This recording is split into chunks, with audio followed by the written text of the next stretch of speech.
Assalamualaikum warahmatullahi wabarakatuh. Madayaw, umayong adlaw kaninyong tanan. Magandang araw sa inyo lahat. This year, the Office of the Vice President marks a momentous milestone, 90 years of dedicated public service to the Filipino nation. Since its establishment in 1935, this office has been a pillar of Philippine democracy, transforming challenges into opportunities for impactful grassroots service. Bawat pangalawang Pangulo ay naglayag sa kani-kanilang natatanging panahon at hamon. Mula sa pagbangon, pagkatapos ng digmaan, hanggang sa mga krisis at revolusyon. At bawat isa sa pamamagitan ng personal na dedikasyon ay pinalawak ang kakayahan at mandato ng tanggapang ito. Pinatunayan nila na ang tunay na kapangyarihan ay nakakamit sa pamamagitan ng serbisyo publiko. Bilang pagpupugay sa kanilang kontribusyon, inaanyayahan namin kayong makibahagi at isapuso ang kasaysayang ito. Bisitahin ang aming mga pop-up exhibits sa mga pangunahing lungsod sa buong bansa upang saksihan ang mga kwento, dokumento at artifacts na nagpapakita ng hindi matatawarang kontribusyon ng ating mga dating pangalawang Pangulo.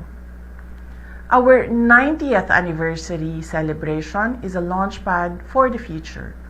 We are laying the foundational groundwork to ensure the Office of the Vice President remains strong, stable, and effective for the next century.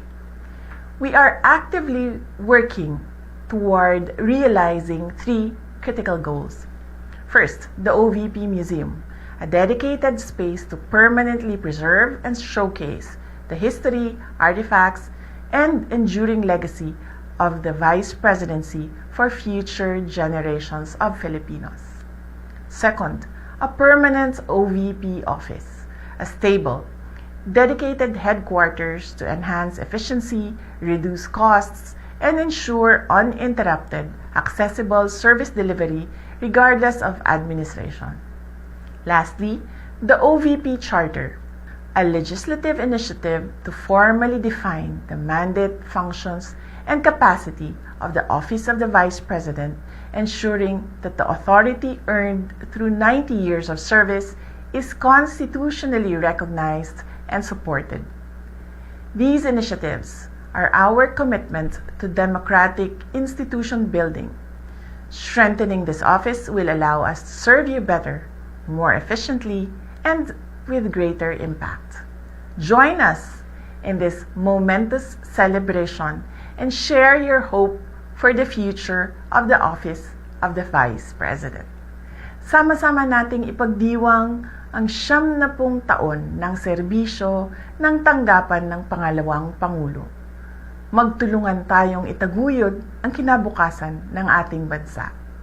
Mahalin natin ang Pilipinas para sa Diyos sa bayan at sa bawat pamilyang Pilipino.